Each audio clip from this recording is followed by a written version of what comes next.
Radio Médina, agroécologie au Maroc. Il parle de la terre, il parle du vivant, et je ne peux m'empêcher de faire le parallèle avec l'argent. Et si on traite l'animal dans la souffrance, sachez qu'on mange la souffrance. Les gens nous disent, le Maroc, naturellement, il est bio.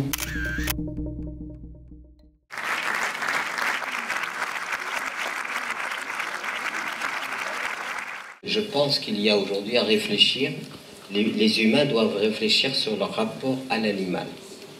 Voir des animaux traités comme on les traite, dans des usines à produire des protéines, à ne plus voir dans un animal une créature, et avoir en cet animal uniquement de la protéine à fabriquer, par des concentrations énormes d'animaux dans des véritables usines à produire des... Et là, il y a quelque chose d'extrêmement cruel, et je dirais même de profanation de quelque chose qui relève de l'intolérable, absolument intolérable, quand vous voyez ces animaux concentrés, confinés, souffrant, uniquement pour produire des protéines et pour des usines à fabriquer des protéines.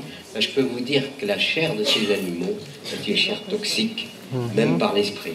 Et la Mabio s'est chargée de mettre en place tous les jours ce cercle vertueux et faire en sorte que on sort de quelque chose que j'ai découvert au Maroc. Les gens nous disent, le Maroc, naturellement, il est bio. C'était vrai à l'époque de nos grands-parents. Dans beaucoup de régions, l'agriculteur, par ses conditions, par sa sensibilité, peut-être parce qu'on lui a appris à utiliser des pesticides. Au début, c'était pour rendre la terre plus rentable, plus productive. Et puis finalement, c'est devenu un cercle vicieux. Et puis cette rentabilité l'interpellant, il en a mis de plus en plus, jusqu'à tuer sa terre. En écoutant Pierre, mon ami Pierre, il parle de la terre, il parle du vivant, et je ne peux m'empêcher de faire le parallèle avec l'argent. Parce qu'en fait, l'argent peut être une nourriture morte ou une nourriture vivante. Lorsqu'on parle de la finance solidaire, on pense surtout au bien que l'on fait à l'autre, au bien que l'on fait à la planète. Et le message que j'essaie de porter, c'est le chemin que j'ai dû faire dans mon intériorité. C'est-à-dire qu'en fait, je suis venue à la finance solidaire, non pas pour l'autre, mais pour moi-même. Parce que j'ai compris combien il était difficile pour moi de par ma sensibilité, de critiquer un système que j'alimentais par ailleurs avec mon métier, puisque je faisais un métier d'argent classique. Et plus ça allait, et plus je m'apercevais à quel point j'entretenais un système qui détruisait la personne humaine, mes frères et mes sœurs, et la planète, l'environnement, le vivant, en quelque sorte. Je parle aujourd'hui du bon argent, pour désigner la finance solidaire et la finance réelle, parce qu'aujourd'hui, effectivement, il existe une finance virtuelle. Il fallait le croire il y a encore quelques années, mais aujourd'hui, c'est une réalité, malheureusement. Et le bon argent, pourquoi le bon argent? Parce que je veux vraiment faire comprendre à quel point, bien sûr, nous faisons du bien à celui que nous aidons, bien sûr, nous faisons du bien à la planète, mais nous faisons du bien, peut-être pas surtout, parce que c'est autant à nous-mêmes. Le bon argent est une bonne nourriture. Il nourrit l'âme. Et lorsque vous venez écouter Pierre Rabhi, vous êtes dans cette demande. Vous avez besoin de nourrir votre âme, votre esprit, par rapport à un monde qui est totalement aliénant et dans lequel vous ne vous retrouvez absolument pas. Eh bien, au niveau de l'argent, aussi paradoxal que cela puisse paraître, nous avons également ce bien-être, cette beauté. Lorsque nous posons un acte avec notre argent, nous avons la possibilité de faire du bien, de servir le vivant ou de faire du mal et malheureusement de servir de la matière morte. Le système, par définition, et c'est pour ça que nous sommes opposés à ce système, il est déjà lui-même fondé sur quelque chose qu'on ne peut pas approuver. Et l'une des choses qu'on ne peut pas approuver, c'est justement la croissance économique indéfinie. C'est-à-dire d'avoir une posture de prédateur et de faire même de l'être humain quelqu'un de contingent, vous voyez, pourvu que le système fonctionne, peu importe l'être humain. C'est ce qu'on est en train de voir par le chômage, l'exclusion, etc. Peu importe les êtres humains, pourvu que le système perdure, lui. Et pourvu qu'on fasse de plus en plus de bénéfices. Alors, dans le cadre, disons, de cette approche générale du système, il est impossible en quelque sorte, de mettre en harmonie ce qui devrait être une approche humaine, avec le système tel qu'il est, puisque lui-même, dans sa logique, il est voué entièrement au profit, et aux profits les plus faramineux. Et d'ailleurs, on est sorti même de la notion de profit, puisque, comme pourrait mieux l'expliquer mon ami Josette, qui vient de parler, eh bien, finalement, on est dans l'argent qui produit l'argent. On n'est plus... Et vous gagnez beaucoup plus d'argent en spéculant qu'en travaillant. Donc, ce qui fait qu'on a dénaturé complètement les choses, et le système est entièrement subordonné à cette vision. Au lieu de voir la planète magnifique comme une oasis extraordinaire, on la voit comme un gisement de ressources qu'il faut épuiser jusqu'au dernier poisson, jusqu'au dernier arbre, et tout ça au nom du système. Le système aujourd'hui, donc, qui était censé amener une amélioration dans l'évolution de l'humanité, c'est-à-dire amener beaucoup d'amélioration de la condition humaine, en fait, on voit très très bien qu'il ne tient pas ses promesses. Non seulement il ne tient pas ses promesses, qu'il est partiel, c'est-à-dire que ça concerne les pays dits développés.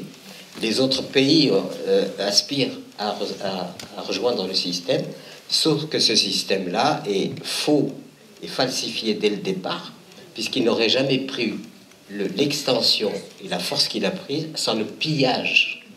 C'est-à-dire que le système est un pillard qui légalise le pillage. Et donc c'est pour cela qu'il est nécessaire, nous travaillons beaucoup à ce qu'on appelle un changement de paradigme, et ce genre de changement de paradigme doit renoncer en quelque sorte entièrement au système et à la logique de base du système, sinon on est condamné à rafistoler. Chaque fois qu'il y a une déchirure quelque part, on met une rustine, et on est condamné à la politique de la rustine, c'est-à-dire à réparer en quelque sorte ce que le système produit comme disons, négatif, et nous sommes radicalement contre le système. Et il faut aboutir à un certain moment à donner la vision, mettre l'humain. Ça a été notre proposition en 2002 au moment de la campagne électorale, mettre l'humain et la nature au cœur des priorités, c'est-à-dire reconstruire un système qui met en priorité l'humanité et la nature, et organiser le monde à partir de là. Tandis qu'aujourd'hui, c'est le profit qui est au cœur de tout, la croissance économique au cœur de tout, et c'est à partir de là qu'on concède à cette croissance économique tous les mécanismes et tout ce que nous proposons aujourd'hui dans le système. Voilà, c'est pour ça que c'est un changement radical. Merci Pierre, bravo. Et pour sortir de ça, il faut un ensemble de conditions. Il faut des intrants biologiques. Il faut un agriculteur qui soit sensibilisé, formé, et faire en sorte qu'il puisse produire dans de bonnes conditions, sans faire appel à ces pesticides, et en faisant appel à des choses comme, vous avez dit, du compost et fumier et autres choses qui sont intéressantes et qui ne sont pas liées à la chimie. Et puis, il faut créer un standard. Parce que je reviens à notre culture, et j'ai été interpellé par des gens qui me disaient, mais... Alors moi, je suis distributeur de bio. On me disait, mais vends mon bio, Wallah, c'est bio. Wallah, ça ne me suffit pas. Parce que il faut certifier. Et donc, un standard, c'est de faire que l'agriculture biologique soit certifiée. Et depuis quelques années, le ministère de l'Agriculture marocain travaille sur les lois, sur tous les arrêtés qui font qu'on va avoir une certification, et qui fait que le citoyen marocain va se sentir, quand il va regarder le logo, il va se sentir en sécurité. Et ce ne sera pas juste Allah, ça ne suffit pas. Il faut le certificat. Et puis, que toute la chaîne se mette en place pour que non seulement le citoyen, comment on peut dire, qui a un faible pouvoir d'achat puisse accéder au bio, et également aux gens qui sont aisés. Et puis là aussi, j'ai appris une deuxième chose, c'est qu'au début, on nous disait, mais le bio, c'est uniquement l'agriculture. Donc c'est uniquement les fruits, les légumes. Et aujourd'hui, on découvre qu'il peut y avoir 10 000, 15 000 produits bio. On peut manger entièrement bio. Et les produits de l'agriculture et les produits de l'élevage. Et donc l'AMA Bio, qui travaille avec beaucoup de dynamisme et qui s'installe dans toutes les régions du Maroc, met en place ce cercle vertueux qui fait qu'on veut passer de la fourche à la fourchette dans de bonnes conditions et dans la sécurité. Et on espère aussi avec cette philosophie qui va plus loin que le bio. C'est aussi culturel. Merci beaucoup et bravo à vous. La finance solidaire trouve sa source dans notre intériorité, dans notre besoin d'harmonie, de paix.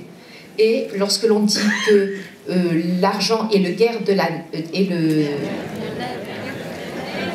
la guerre, eh bien moi je dis que la finance solidaire, le bon argent, est le nerf de la paix entre les hommes et de la paix intérieure.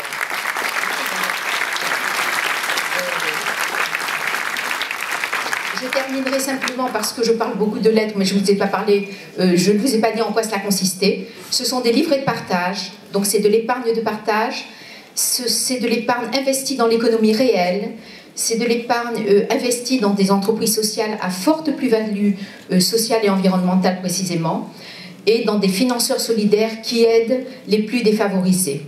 En ce qui concerne Terre et Humanisme, j'ai rencontré Pierre Rabhi, et de notre rencontre est né un livret de partage, le livret Agir, qui est proposé par le Crédit Coopératif, qui est la Banque des Solidarités en France. Et grâce à ce livret Agir, eh bien, Terre et Humanisme a des ressources aujourd'hui, un encours, là je vais parler d'argent, oui quand même, de l'ordre de 65 millions d'euros aujourd'hui, un encours, c'est-à-dire un montant d'épargne sur les comptes, ce qui permet à Terre et Humanisme de percevoir chaque année, c'est de l'épargne récurrente, chaque année entre 500 et 600 000 euros et 600 000 euros. Ce qui permet bien évidemment d'aider à la diffusion de l'agroécologie dans de nombreux pays, dont le Maroc. Et j'ai terminé. Vous voyez que les utopies sont les chemins des possibles. Sachez que cette structure destinée à l'humanisme, inscrite au Maroc, qui est destinée à être au bénéfice de tout le monde et disons dans l'intérêt de tout le monde, dans l'intérêt de la vie des gens, ben, symboliquement elle est beaucoup plus forte si tout le monde participe à sa réalisation par des dons. Voilà. Moi je ne me sens pas de donner conseil à quoi que ce soit, simplement j'expose les faits. Les faits sont qu'aujourd'hui, on a des cités surpeuplées et des campagnes désertifiées. Qu'on a encore la possibilité, et je ne pense pas qu'on puisse aller dans ce déséquilibre sans repenser en quelque sorte l'espace rural par rapport à l'espace urbain, sans faire des politiques qui fixent les populations urbaines, qui les maintiennent. Et ensuite, faciliter, c'est le problème que nous avons en France, c'est comment faciliter l'accès à la terre à des tas de candidats qui sont destinés à la terre. Et même ça arrive que des gens aient des diplômes assez importants et qui renoncent finalement disons, à cette logique-là pour essayer de retourner à la terre. Et là, on se heurte à quoi? Problème foncier, accès difficile à la terre, etc. Donc, si on a des gouvernements vraiment lucides, devraient donner leur chance. Tout candidat qui se sent la vocation d'aller vers la terre, eh ben, qu'il y ait une politique qui lui facilite l'accès. Vous voyez, mais pas sous n'importe quelle condition. C'est pas distribuer la terre, et c'est passer évidemment par des phases d'apprentissage. Ça repose sur un cahier des charges précis, sur une charte précise. L'obligation pour les gens d'apprendre à gérer la terre, et aujourd'hui on a mis nous en terre en route.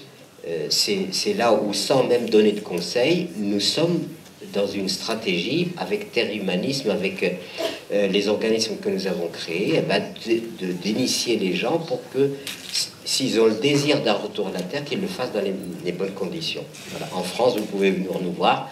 Si vous voulez apprendre, etc., ben vous serez le bienvenu à Terre et Humanisme. Et c'est ce que nous faisons.